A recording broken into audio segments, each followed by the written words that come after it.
si conta e si conta che la baronessa, delusa dal matrimonio e dal marito, ora vi impegnato, ora vi cunge mai, saziare non potendo l'appetito, ben presto e da si mise in tali guai.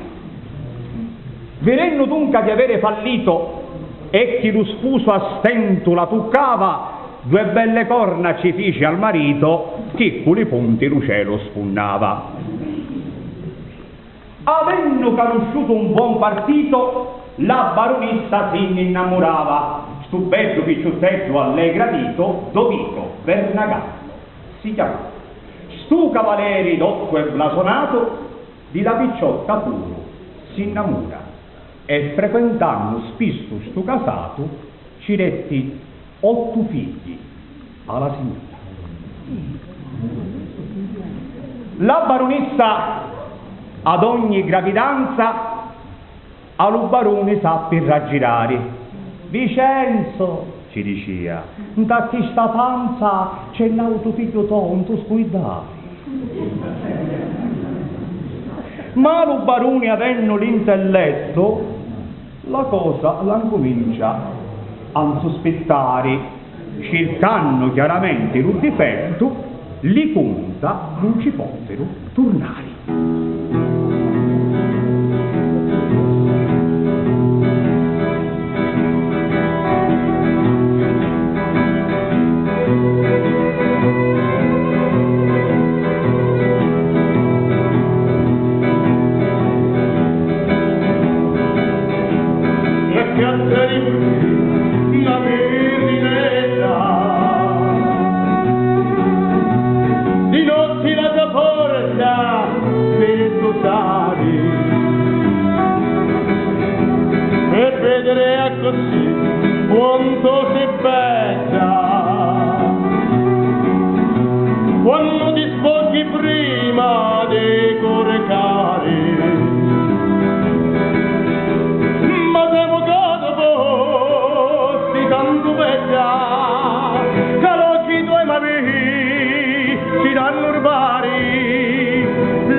Che io di notte ti vengo a trovare, ma devo capo si danno bella, occhi due navi si danno urbari, lascia la porta mita, spaccazzetta, che io di notte ti vengo a trovare.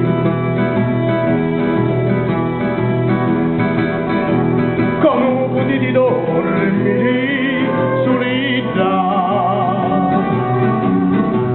si dilli sul cibo vita a spagnare, s'asciugasi di tanto cantolina, che lunga stessa ti fa un paurire,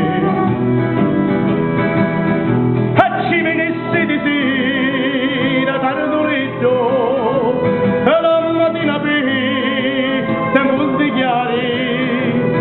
ma il letto vostro stretto letto, caccialo petto mio a riposare, ci venisse di sì da tardo letto, e la mattina qui tempo di chiari, e ma il letto vostro stretto letto, caccialo petto mio a riposare.